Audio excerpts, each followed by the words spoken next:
All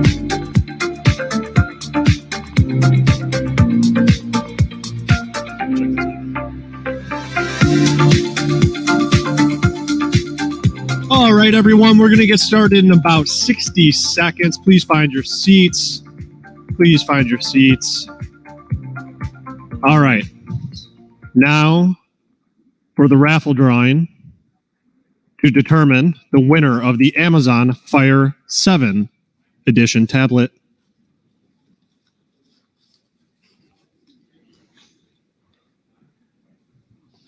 James Hirsch. Is there a James Hirsch present? Uh-oh. Got to be present to win. No.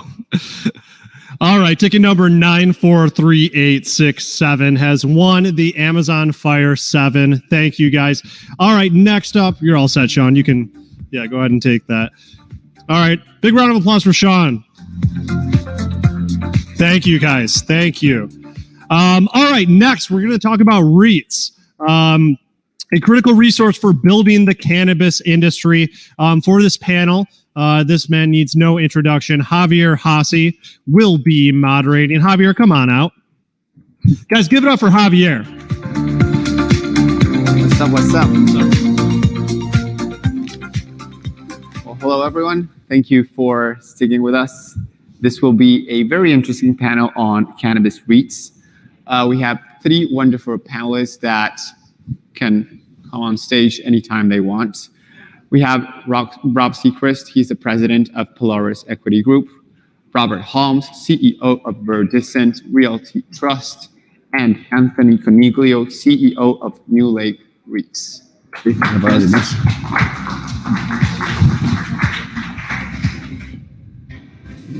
Let's do this. We'll do a quick round of intros, about a minute each. Why don't you start? Sure. Tell us a little bit about... I'm Rob Sechrist, president and co-founder of Pelorus Equity Group. We're an asset-based lender that focuses on doing cannabis lending, value-add lending. We entered the space in 2016. We launched our fund in 2018, converted to a private mortgage REIT in 2020.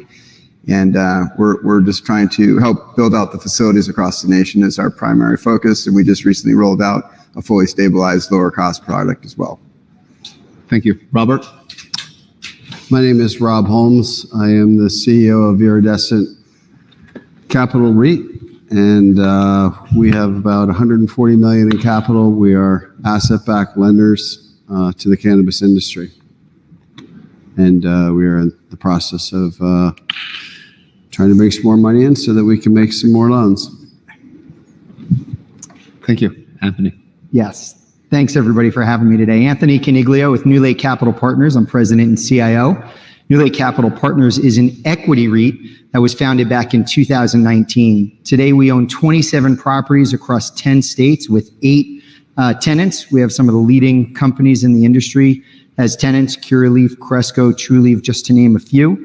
Our company recently went public on the OTC under ticker NLCP. We've deployed about $300 million into our properties, and we have about another $120 million that we just raised in our IPO looking to put to work. Fantastic. I'm going to start with a couple of brief stories, and then I'm going to pass a question to you because, when you say REITs and real estate, most people think it's kind of boring. It's not a sexy topic per se. But it is very much of an interesting topic, and one that has unexpected ramifications. There's two stories I really love in California about struggling towns that were in debt and could not pay back their debt, and it was a real estate investment what spurred the entire recovery of the towns. A real estate investment focused on cannabis. One of the stories is that of Coniglio, California. A city that depended heavily on a private prison that operated there. And when the prison was closed, they were struggling with $3 million in debt. The prison was simply abandoned, and a group of investors, which included one of Bob Marley's sons, went and bought the prison for $4 million and reactivated the economy. The other one is the story of Harborside. Steve D'Angelo often drove by Mendocino County and saw, greenhouse after greenhouse after greenhouse, and it was abandoned, just sitting there. You wonder, like, what's going on here? As it turns out, this county originally housed many former Japanese war prisoners, right? They were taken prisoners during World War II, and after they were set free in America, they were relocated to this region where they worked on cut flowers. When the cut flower business moved to Ecuador and Colombia in the 90s, the economy again of the region died, and there were thousands of empty greenhouses and a workforce that was skilled in growing flowers. Again, a real estate investment spurred the revitalization of an entire region. So, just two quick stories that I think help us understand why real estate can be more than just a building, right? It is the start of something always. Why do you think real estate is a worthy discussion topic for a conference focused on finance? I thought you would talk about Desert Hot Springs, the first city municipality in California to go recreational, who was in the same situation, is now has the most infrastructure for indoor cultivation in the state and probably the country. So that city has turned around, and I wouldn't say that it's necessarily the real estate. It has to start with the zoning and the city ordinance, and it can either go, by voter referendum or by city council. So you've got to get that going there, but that can turn around an economy. Yeah, I would add that if you think about the operators in the business, whether they are operating dispensaries or they're operating cultivation facilities, the real estate is the central activity where most of their sales occur, right? You're either growing in a facility, or sometimes you're growing in an outdoor area, or you're dispensing out of a licensed location, right? And as I hear most of the industry talking about, particularly distributing their products, it's about education, it's about connecting with the consumer, it's about having them inside their four walls. And so there's a real pride that I see in the industry with having that control of the property. And in this industry where you have the ban on interstate commerce, each company needs to replicate their infrastructure from state to state. So to the extent that you want to have a multi-state footprint, you don't have the ability, like in federally legal industries, to actually leverage your real estate in other states. So you have to invest and invest and invest in real estate. Now, of course, another reason for us to be discussing real estate here is it's an investable segment, right? So what makes it an investable? Why do you think it's a good opportunity in general terms? I'll back up a little bit in terms of, in the cannabis industry, when you're looking to actualize these licenses, the largest asset that any of the operators, whether it be a dispensary, a marijuana-infused products kitchen, or a cultivation, it's going to be the real estate that's behind it. And this is an industry that, has a very difficult time in terms of raising capital. It's a hard sector to raise money through the equity markets. A lot of the kind of traditional funding sources for equity are simply prohibited to lend or invest in this sector. And, real estate is a sector that allows people to participate and feel secure. And as far as the REIT structure, it's what we will be lending against or purchasing and leasing back to the entities so that they can raise a significant enough of capital to operationalize their industry. I would just add to that, it's not just the real estate, it's the tenant improvements, which in many cases are equal or even more expensive than the real estate in and of itself. The Cannabis facility we did in Desert Hot Springs was a $4.5 million purchase, $4.5 million in additional improvements, so $9 million in capital costs. So they're significant, and this is the only industry that capital improvements are that significant. It's most closely comped to data centers, labs, or cold storage is something similar out there, which are enormously hot asset classes to be in. Sure, and the real estate and the tenant improvements in combination serve as a forum where a borrower can raise money in the teens as far as an interest rate, as opposed to giving up a significant portion of the company. So this is, a preferred avenue for people starting, their operations to be able to maintain, significant ownership. I mean, maybe let's rewind for a little bit. Let's talk a little bit about ways to finance real estate, right? We're talking about, in terms of a mortgage, sale leasebacks. Could any of you explain for our audience here and watching from home a little bit about the different ways to finance real estate and how each of you do it? Yeah, I think there's only two ways: either debt, which was us two, or equity, which is Anthony. And from the debt perspective, we require equity contribution from your side. What we're trying to do is, as Robert said, we're trying to reduce the amount of equity that you need to raise at the worst possible time on a facility that's not even operating yet. Our specialty is value add lending. That's a very niche type of lending. It's not just the acquisition and the refinance. We facilitate the acquisition and all the tenant improvements, including the equipment, to make sure that you have, with your capital and our capital, everything you need to get that project fully stabilized. Then you can refinance it. It's a very expensive loan. It's typically in the mid-teens, but we allow for unlimited amount of draws, and we process those from when we receive them in 1 to 3 days. That is a process that we've refined over 30 years, 5,000 transactions, over $1 billion. And so that's what the specialty that we bring into it, and that's what we're trying to get stabilized. So happy to let you. Yeah, I would say on the equity side, we come in, we'll purchase the property. And to be clear, there's no interruption to operations. Whenever our tenants sell us a property, there's a seamless transition of ownership of the property. Our terms are typically 15 to 20 years. Pricing is a little different, whether it's an industrial building or it's a dispensary, because of the risk in an industrial building.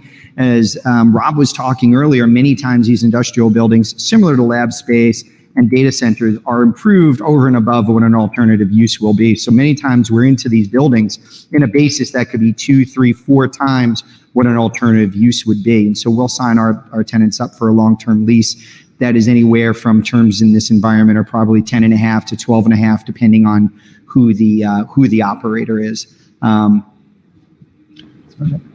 Now, when you think of a traditional REIT, you think they own property, right? And that is not the case for mortgage and debt REITs, right?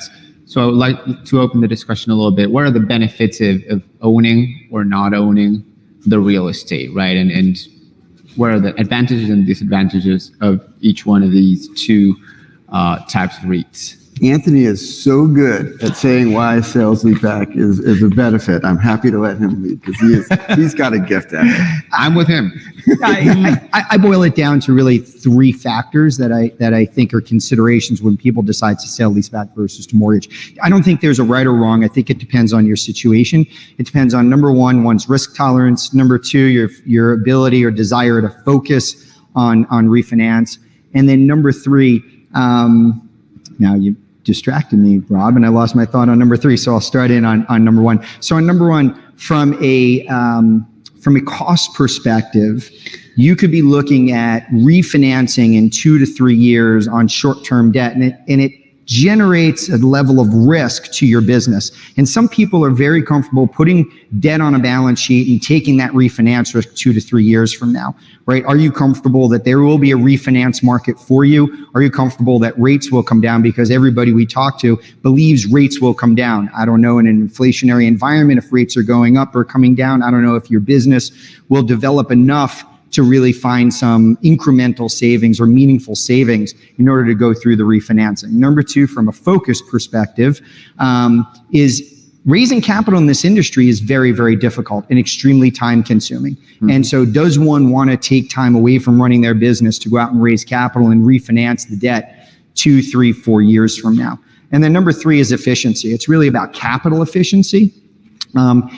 Using your hard-earned capital, your hard-raised capital to invest in a hard asset like commercial real estate that has limited upside potential for your investors is a decision that you should be thinking as an operator long and hard about. I think investors are providing capital to cannabis operators so they could grow sales, they could grow EBITDA, and they can really get an exponential return on their business, not to have that capital tied up into a hard asset like real estate that has limited upside potential. So it's not to say that it's a right or a wrong. It's why Starbucks or Walgreens or Home Depot or FedEx, why they all sale lease back their properties.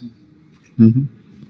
Yeah, I mean, I think that a sale leaseback transaction, just by the nature of a loan versus a sale, you're going to get full value for the sale of your real estate. You're going to get a larger chunk of money up front. Whereas a lender, we're going to lend a certain percentage of the amount value of the real estate so that we can protect our investors. So I think it's where, as Anthony was saying, if you want to focus your energy on sort of the core business, non-involving real estate, it's less distracting. But there are reasons that you might want to consider, potentially keeping those options open for cheaper financing down the road. And I think as the industry evolves, it is about that many people would make to say that there will be more competition in the space as opposed to less. And as a result, have the opportunity down the road to have a cheaper source of funding than the original terms. And particularly as a business gets built out and it gets more towards, the track to profitability and returning EBITDA, then even stronger credit would prevail and lower financing options would present themselves. I just make it pretty simple. I think that if you can run the numbers. Is it better to cash out your equity today and use that to grow the business? Is that the least expensive? Just run the models. Or is it better to slug it out and keep the equity and keep your property? If you're in high expansion mode and you need to grow quickly, it's probably easier to take it out of, and it's more beneficial for your company from an equity perspective of what you're having to give up to take it off the cash of the balance sheet of the property. If you're now got enough cash flow that you don't need to sell those assets, then you have a different optics or different decisions to make. And as more lending becomes available, what Anthony says, not knowing if you can extend with your lender or if there will be a lower cost lender exit out there for you. Those avenues are coming online, but you don't know. But I'm not going to we're going to extend a loan as long as you paid your mortgage. So that's now, can you get to a lower rate? Before you couldn't. Now we do offer that, but the markets are starting to mature. There's more lenders coming in and there's more options. And Anthony will probably offer a sales back with loaning the proceeds. You don't have to pay tax, I bet, next. We have transfer tax that has to be paid. So I think it comes down, like I said, I really truly believe it comes down to one's risk tolerance, right? Some people are very comfortable operating businesses with debt on the balance sheet and thinking about the refinancings.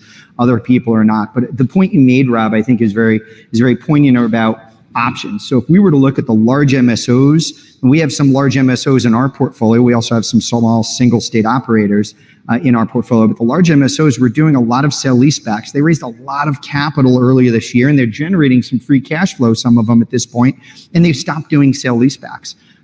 At some point, they will sell leaseback when they need the capital, but they have enough cash flow right now where they can get debt options, they can use their cash flow to fund their CapEx, but at some point, it doesn't make sense for a business to own that real estate. And it's just a matter of time. So to me, when I talk to our investors, I say it's not a matter of if, it's just a matter of when. All of these businesses in the cannabis industry have voracious appetites for capital.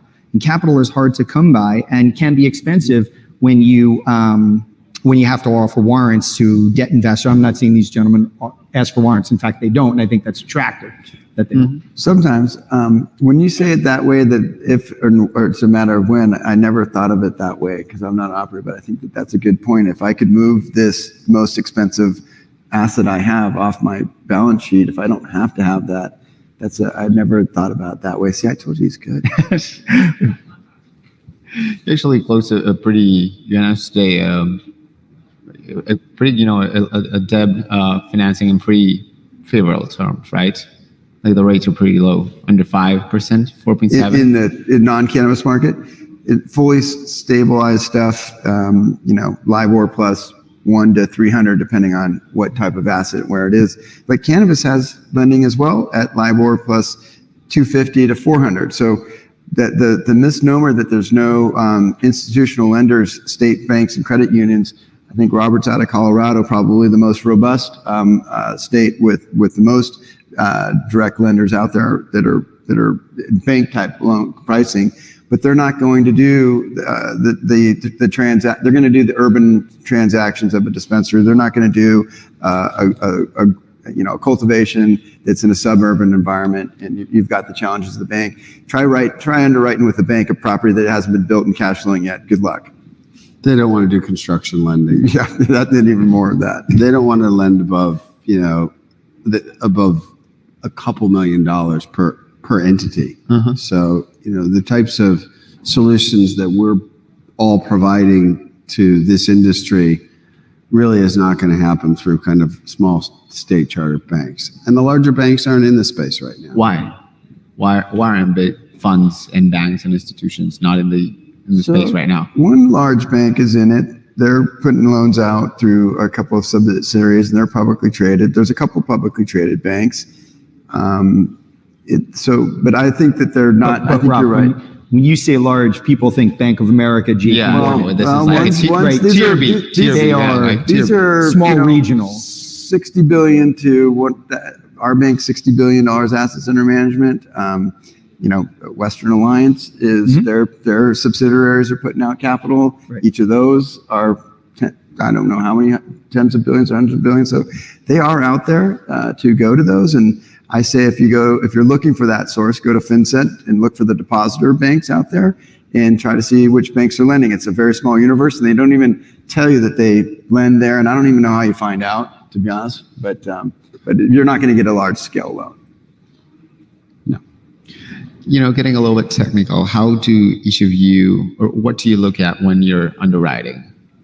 This is pretty much of a operator focused question. So for us, it's we only can work with experienced operators. We've got to de-risk this stuff as much as we possibly can. So as somebody that's just starting up, that's not going to work. Go lease a property first, prove the business model is working.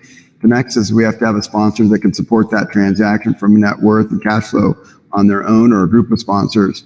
And then we look at the property. So those are the three core items, and then we get very granular after that, of how we look at it. But those are the principal tenets. I would say we're not significantly different than that. We might be a little bit more flexible in that we don't have any absolutes.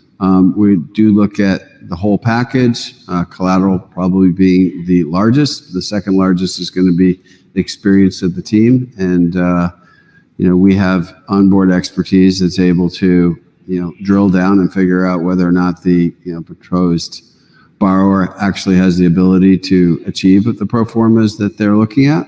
And I would say also the license value, depending on what state they're in, we will not necessarily lend, solely against the license value, but, license and equipment and, other pieces of collateral that can be brought to the table or something that we would consider. Yeah, and for us, we spend a fair amount, it's just like everybody else up here, we spend a fair amount of time on underwriting. If you think about our relationship with our new tenant, 15 to 20 years. And so we really have to get comfortable that we'll be able to receive rent for 15 to 20 years. We focus on 4 primary items when we underwrite transactions. Number 1 is the diversification. Diversification is the cornerstone of our investment philosophy. So we focus on what will this transaction do for the diversification of our portfolio. Number 2 is obviously the operator. We underwrite the financials. We do everything you would think of. But what we've really observed over the last couple of years, given you've heard me say already, these businesses have voracious appetites for capital, we really try to understand not only can these operators operate in a highly dynamic industry that's highly regulated, but can they attract capital? Can they raise capital? We've seen many people be able to raise that first 5 to 12 million, 15 million of capital from friends and family. But can they make that next step? Can they continually raise capital? Number 2 is we look at the property. Of course, since we're going to be an owner for the long term, we need to make sure we understand the property, its alternative use, non-cannabis, but also its position in the ecosystem, within the cannabis ecosystem. And then 4th is the licensing jurisdiction. We focus on limited license jurisdictions because it creates intrinsic value. These are jurisdictions where the license and the property are typically attached. And in these jurisdictions allows us to get much more comfortable because we know that property's best use is cannabis, particularly on the cultivation side, and that in these limited license jurisdictions, the likelihood of the use being cannabis for a very long period of time will persist. So those are the four items we focus on. And I'd like to add something to Anthony's analysis there. Everybody talks about limited license and unlimited license, but in the state of California, for example, unlimited license state, every single license that goes to a cannabis business operator must be approved by the municipality in a green zone, and there's only a finite amount of space in that city for those licenses to be put. So theoretically, yes, it's an unlimited license state, but it's not. It's limited. What we look at is we actually, as lenders, prefer unlimited license because we want maximum replaceability of the tenants. And so that if a tenant fails, we can easily replace that, as opposed to Florida, where there's fully vertically integrated the entire state. And if the tenant or the operator was to fail, is it likely that guy's going to buy a whole nother vertical chain, or they're just going to expand their operations to take the capacity? So there's a difference of how the capital stack lines up between the two of us, how we look at things. And jurisdiction is important, right? If you notice, I said jurisdiction. For that very point, when we were on our IPO roadshow, some investors would see our page showing diversification. They'd say, you have California. And we would explain it's San Diego County, right next to Pacific Beach and La Jolla, where really understanding the dynamics of the locales and dynamics of the permissiveness or lack thereof creates value. In your case, would impact the replaceability for a particular tenant. Interesting. I missed that nuance of the jurisdiction. I thought you meant broadly of the state. I'm a subtle guy.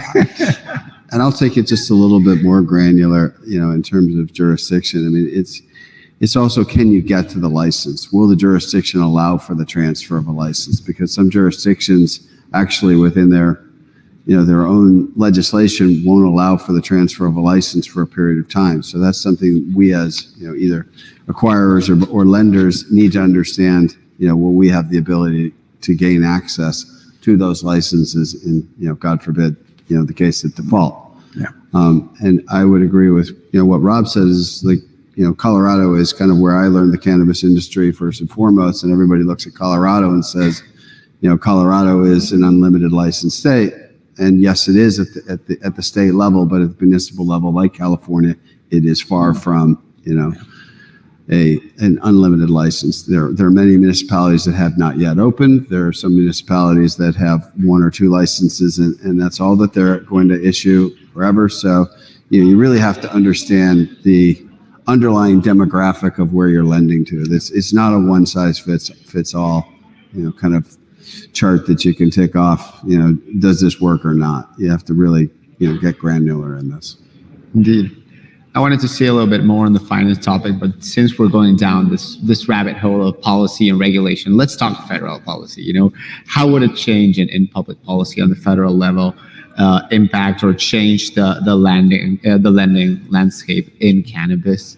Sure. We can call it safe banking, or we can call it whatever you want. Let's keep it open texture so that we don't get granular with the specific law. I just try to keep it high level and say if state policy is deconflicted from federal policy, whatever it might be, that for us, what would change is that there would be more competition. There would be more of our peers that would come into the space and compete, and it would drive down capital, which is where it'll eventually get there somehow, some way. They're coming regardless if it gets approved or not, just like we did.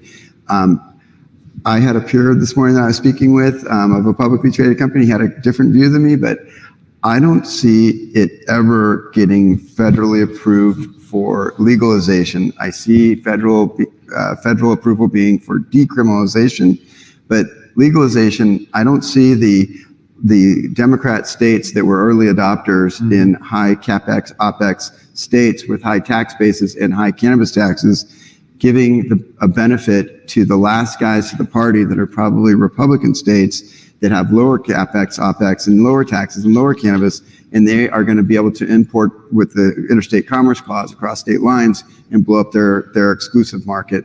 I don't see that happening. My peer this morning had a strong case for it, but I disagree. I still disagree. So my view on, safe banking or, basically easing of the banking system so that there can be more competition is, this is such an industry that is at its prenatal stage. I mean, if you look at liquor as kind of, a proxy of what this is going to look like long term, think about how many liquor stores are in your locality. Think about how many liquor stores you pass by, walking down the streets of Manhattan. Think about the number of different manufacturers there are, whether it's hard liquor or soft liquor or, wines or beers, crafts or, the Budweisers.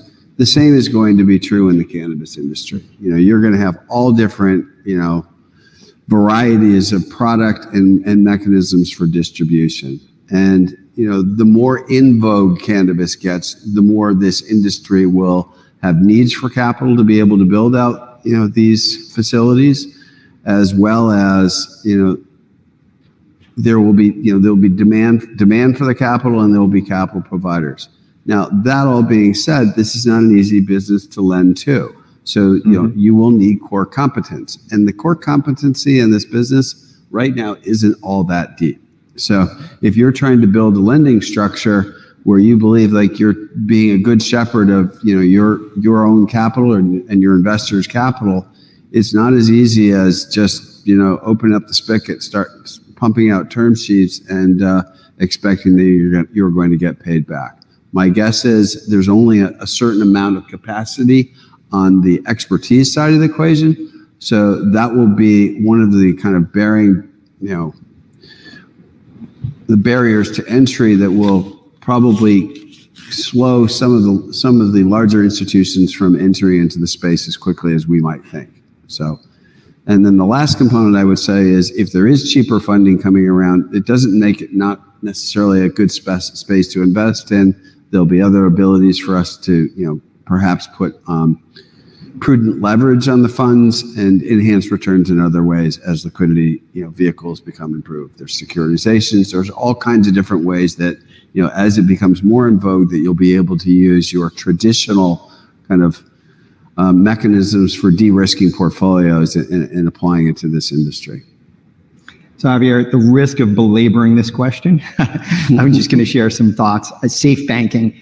What's really interesting is when we were starting our business 3 years ago, I had many people saying, why are you even bothering? Safe banking will pass and you're out of business instantly. A couple of thoughts on that. Number one, I'll take the over on Washington, D.C. any day of the week and twice on Sunday. It's unfortunate for the business, but I think Washington's going to take longer to get stuff done. Number two, when you look at safe banking and you read the text of safe banking, it provides a 6-month rulemaking period for federal banking regulators to write the rules. Having lived most of my 30 career year at large banks, I can tell you banks won't move until the rules are written. Right now, the smaller community banks and those that are participating today and doing the FinCEN reports, they will. But everybody thinks safe will pass, banks will come in. That will not have the banks usher in immediately. They will wait for the rules to be written. And anybody who ever tracks banking rules know that a multi-jurisdictional rulemaking process for federal banks isn't going to happen in 6 months, right? Call me dour. But again, I will take the over on Washington there. So I think it's more of a business banking bill. I think it's focused on cash management. I don't think it will usher in immediately big banks coming in. On broader legalization, we actually are excited for it. We think it's a great thing for our business because if the operators have the opportunity to get away from 280E with federal legalization, that improves their cash flow, improves their credit profile. They have the ability to take credit cards, right? I've seen some estimates that say 10 to 20% increase in sales with just the approval of being able to take credit cards. That increases our tenants' cash flow and credit profile. So that's very positive for all of us. And then to your point, Rob, I really do think when you look at this industry and you look at the specialized knowledge that the three of us have and some of our other peers that are out there, it takes years to obtain that knowledge. I mean, you have it from the inside, right? Your phone is fairly new, but you have years of knowledge from inside the industry. And so can a Blackstone decide that they want to step into this business once it's federally legal? They can, but they're more likely to buy as opposed to build. It will take them years to be able to build up the type of knowledge to make investments in buildings that are 2 to 3 times the value on an alternative use case. So I'm going to stop there. I get on my soapbox. I can just add I may start a little bit of color on some of this stuff. So I mentioned that the banks are lending.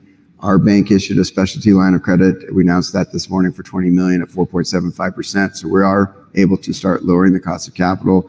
We also did our bond offering, which is more the traditional things that Robert's talking about here, where we were able to bring in institutional grade investors, banks, traditional banks that you would know the name.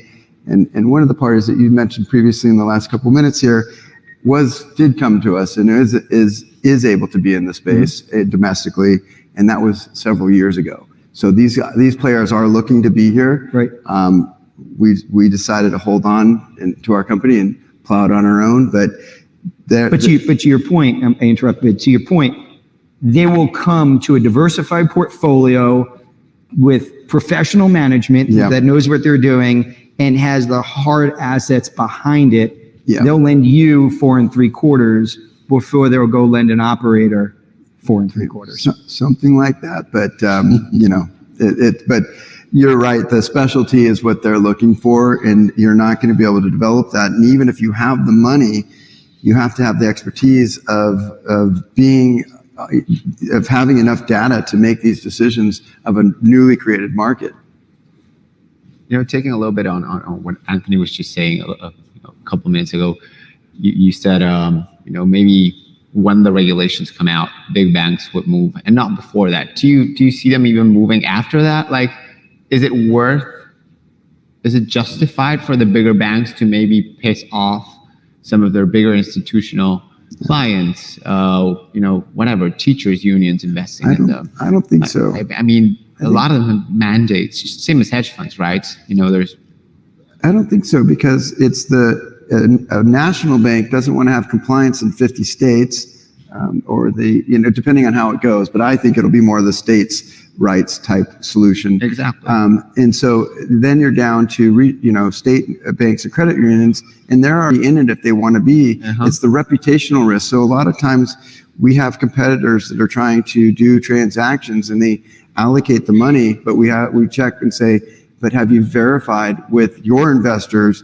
that they're okay with it? And they hadn't checked that, and that's kind of where we start things. So that it's just not kind of my point. I don't see Bank of America jumping into the space, or maybe yes, but I don't think so. I don't know, JP Morgan Chase, at least like half of them won't jump immediately. Right. I think what Javier is getting right now is, there are private equity funds right now that could, by mandate, potentially invest in these sectors, but choose not to, because not all of their investors would be on board. Maybe some of them would be, but that's not how they're set up. So, I don't know, XYZ state teachers fund probably wouldn't. But many have a clause too, right? Like the sin clause, the vice clause, whatever. They have like a bunch of different clauses, like you cannot invest in this. Some of those teachers funds are in.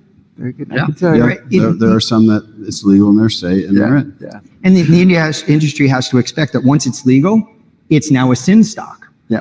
Right? It's just the way tobacco, and you look at bond, like everybody thinks my lending rate's going to go down. You look at bond activity for tobacco companies and for alcohol companies, those bonds that are issued and trade typically 100 to 150 basis points higher than the exact same credit rating. So this industry will get locked into that as well. And I think from a banking perspective, they're going to have issues, right? You're totally right. The compliance issues. It's too small of an opportunity for a large bank like Bank of America or JP Morgan to focus on it, except for the capital markets business. They'll do the bond business and they'll do the stock business, but I'm not sure they're going to do the small lending. And they don't do it, by the way, for the other non-cannabis businesses. If you were to look at data centers or lab space, which we've talked about here, you don't see banks crowding out the players in that sector, or even office real estate. It's just not a place where banks put their balance sheet. They don't have the expertise. There's no specialty bank doing just data centers. Maybe you have a winery lender, a Napa that's specialty. Sure. Right. You might get, because it's an ag play, a regional bank or something like that, but there's not enough data centers in one city. There's no reason to keep them all there. So I'm sure I can ask Tim Seymour. He'll know. Yeah, right. So, it's a specialty use. So you've got the sin business, which is one factor, but you also have specialty use, which is another factor. And you get too big of concentration buildups. Plus you've got geographical concentrations in certain green zones. We had a big discussion with BlackRock of how to get around that. We have time for one more question. You can pick. We can get into pitfalls of the industry, the competitive landscape, or a surprise question. What's the surprise question? How do you not go for the Why don't we surprise get one from question? the Okay, audience? yeah, let's get one from the audience if not. I mean, does anyone have a question? No hands? Yeah. One hand. There you go. So when you look at the future, are you thinking about interstate commerce, and does that lead into property selection and identification? Yeah. Well, just want to repeat the question. The question is about interstate commerce. So my peer this morning said it's inevitable. It's coming no matter what. It's just a matter of time. I think that probably it'll stay more the footprint of the states' rights. There might be commerce pacts between states that'll allow for that. But for us, our portfolio is turning over every 18 to no more than 5 years. And so whatever the laws are that are writing, we're comfortable with the equity protection that we have in that period of time. That might be a different answer for Anthony of how he analyzes that risk, because it's a much longer horizon. I'm not worried about that. That's our operator and how that affects them. I do think about it. I do think how will that eventually happen. But I think that you have to think that the market, all the costs, everything is going to compress over time. And you need to be thinking about that, whether it was the states, whether it's the interstate commerce clause or what a compact between multiple states. This morning I was told that there was a proposal compact between California and New York from somebody that knows very well, and Holder turned it down at the time. So there's a lot of things that we don't know that are being swapped around during different periods of time. We think about it a lot because we're going to be in these properties 15 to 20 years.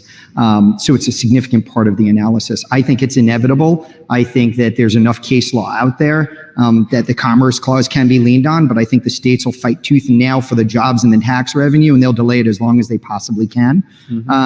But I think it's inevitable. I do think, though, when we ultimately get there, we like to know that we have locations. As I said earlier, we evaluate its importance in the ecosystem. But once you get federal legalization, there will be a growth spurt in this industry that will require a massive investment of infrastructure. And for the cultivation facilities, there are 20 to 30 to 40, sometimes $50 million in these facilities. And we just don't believe that our tenants will walk away from those facilities. The new build may be somewhere else and they'll move it, but we do think there'll be persistence for the properties that we're focused on. Robert, anything to add? Yeah, I mean, I think, look, we're concerned about what the real estate value is. We're concerned about, being able to preserve our investors' capital.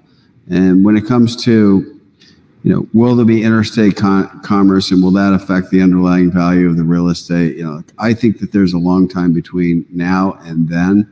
I mean, if you look at liquor laws, New Hampshire, and for all I know, they still do, but, into the 90s, they had state liquor stores. It was a long time before you actually got deregulation within liquor. And when you look at cannabis, it's a far more, it's a product that has far more diversity in terms of the way states are going to view it, whether it's going to be heavy metal testings, pesticide testings, molds and mildews, the frequency, how they're going to do the testing, how they make sure that you actually have a uniform product, how it's going to be transferred. So the way I see it, it's going to be a long time before you actually have, I guess, smooth interstate commerce. And in addition to that, I would agree with the statements made that the cities and states are going to be fighting for their tax revenue base to be retained by them. Fantastic. Thank you very much. Unfortunately, we've run out of time. The good news is we have enough questions saved up for the next event. So we'll do this again. All right.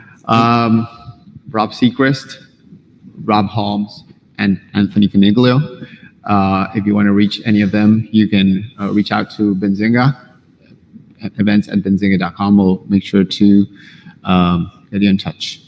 Thank you, gentlemen, so much Thank you, Javier. for joining us at the Benzinga channel.